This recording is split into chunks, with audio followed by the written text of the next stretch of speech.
Argentina had Lionel Messi. They were defending world champions, one of the most feared teams on earth, and overwhelming favorites to advance. Their opponents? A collection of 10 tiny islands in the Atlantic Ocean with a population of barely 500,000 people, a country appearing at its first World Cup, but with only minutes remaining. Argentina wasn't celebrating, they were fighting for survival. This is how Cape Verde, the smallest African nation to ever reach a World Cup, shocked the entire football world. Cape Verde, officially known as Cabo Verde, lies hundreds of kilometers off the western coast of Africa. Its population is smaller than many major cities. Its entire land area is only about 4,000 square kilometers. It had never qualified for a World Cup. In fact, the national team didn't play its first match until 1978, just 3 years after the country gained independence. For decades, Cape Verde barely appeared on football's radar, but slowly, something began to change. Many Cape Verdean families moved abroad, creating a huge diaspora across Portugal, France, the Netherlands, Ireland, and other countries. That gave the national team access to players developed in European football academies. Cape Verde couldn't compete through money or population, so it built its team through identity. To reach the 2026 World Cup, Cape Verde had to survive a qualifying group containing Cameroon, a country with 8 previous World Cup appearances. On paper, it shouldn't have even been close, but under coach Bubista, Cape Verde became incredibly difficult to break down. They defended as one unit, attacked with speed, and played without fear. Cape Verde eventually finished above Cameroon and secured qualification with a 3-0 victory over Eswatini. When the final whistle blew, thousands of supporters flooded the street of Praia. For the first time ever, Cape Verde was going to the World Cup. Qualifying was already one of football's greatest underdog stories, but the Cape Verde team weren't going to just take photographs.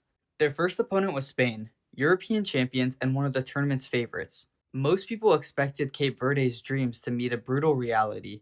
Instead, Spain ran into a wall. Cape Verde stayed compact, blocked passing lanes, and refused to panic. Veteran goalkeeper Vozinha produced a heroic performance as Cape Verde held Spain to a stunless goalless draw.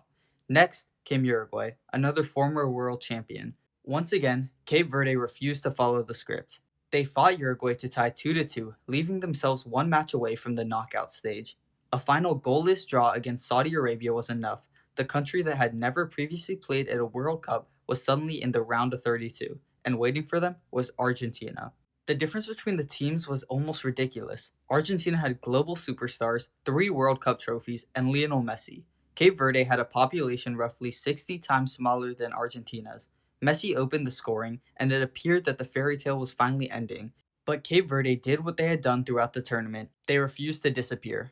After halftime, Duarte found the equalizer, 1-1. The defending champions had been dragged into a fight. Argentina restored its lead during extra time through Lisandro Martinez. Surely that had to be enough.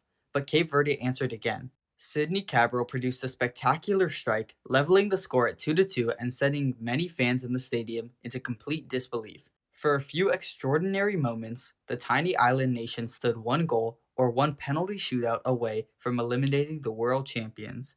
Then, in the 111th minute, came the cruelest possible ending. Following a corner from Messi and intense Argentine pressure, the ball went into the net through an own goal by Borges.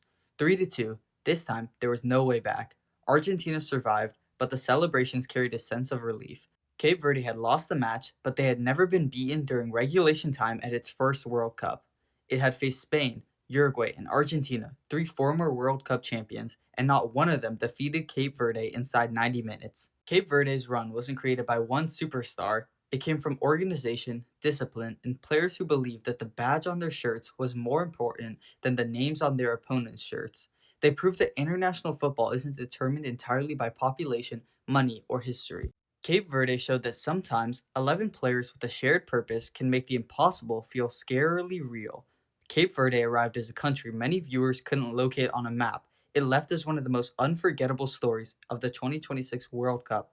The Blue Sharks didn't lift the trophy, they didn't even reach the round of 16, but for one incredible night, Messi and the world champions were running for their lives, and 500,000 people believed that they could conquer the world. Was Cape Verde's run the greatest World Cup underdog story ever? Let me know down below and subscribe for more incredible stories from football history.